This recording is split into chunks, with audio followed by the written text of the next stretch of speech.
ازاي ابني او بنتي ياكل حلويات واسنانه كمان ما تسوسش؟ هو الكلام ده ينفع؟ ينفع. وانا كمان حققت الموضوع ده مع اولادي شخصيا.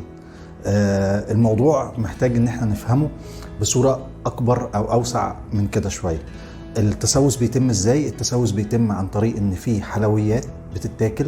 الحلويات دي بتلزق على سطح الاسنان فبتعمل احماض. الاحماض دي هي اللي بتاكل السنان وبتعمل التسوس. فاحنا اهم حاجة عندنا عشان نعمل وقاية من التسوس بتاع الاسنان هي ان احنا نشيل بقايا الحلويات دي في اسرع وقت ممكن بعد تناول الحلويات. مش الحل ان احنا نمنع الاطفال ان هم ما ياكلوش حلويات خالص، لان انا كمان جربت الموضوع ده مع اولادي ولقيته حل مش عملي بالمرة.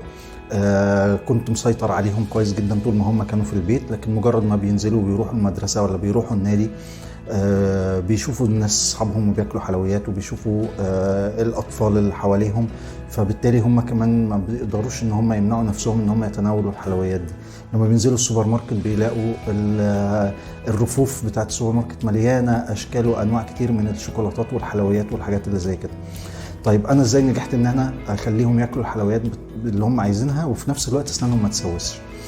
الكلام ده اتعمل ازاي؟ عملنا نظام.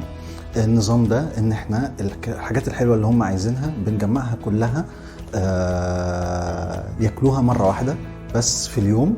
ما يقعدش كل ساعه ياكل حاجه حلوه، لان هو لو قعد كل ساعه ياكل حاجه حلوه فهو كل ساعه بينشط البكتيريا انها تشتغل اكتر واكتر واكتر، وبعد ساعه ياكل حاجه حلوه تاني فينشط البكتيريا انها تشتغل تاني، بعد ساعه ياكل حاجه حلوه تاني ينشط البكتيريا انها تشتغل تاني، وبالتالي التسوس يفضل كل ساعه يشتغل كل ما بياكل حاجه حلوه.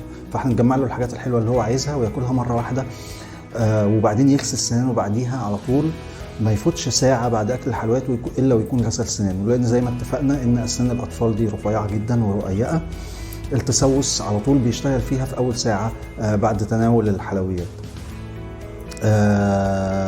الطفل لو اتعود على حاجة زي كده أسنانه هيبقى سهل بالنسبة له إنه ياكل حاجة حلوة من غير ما أسنانه ما تسوس. الحاجة اللي بعد كده في النظام اللي احنا اتفقنا عليه في البيت ان احنا ما ناكلش حاجة حلوة واحنا موجودين في الشارع او في المول او في العربية او في اي مكان. احنا بنشتري الحاجة الحلوة اللي احنا عايزينها ونحتفظ بيها، ناكلها لما نروح البيت عشان لما نروح البيت هنعرف نغسل سناننا بعديها. الحل البديل ان احنا نبقى واحنا رايحين النادي مثلا يبقى معانا الفرشة بتاعتنا والمعجون، بحيث ان احنا نغسل سناننا واحنا في النادي لو احنا عايزين ناكل حاجة حلوة واحنا بره. لو اتبعنا التعليمات دي هيبقى سهل بالنسبة لنا ان ولادنا ياكلوا حاجة حلوة وكمان سنانهم ما تسوسش زي ما انا عملت مع ولادي بالظبط. يا جماعة اهم حاجة في موضوع الوقاية من التسوس ده مش نوع المعجون ولا طريقة غسيل الاسنان ازاي، اهم حاجة هي توقيت الغسيل. توقيت الغسيل ده هو الحاجة الوحيدة اللي هتفرق جامد جدا في الوقاية من تسوس الاسنان.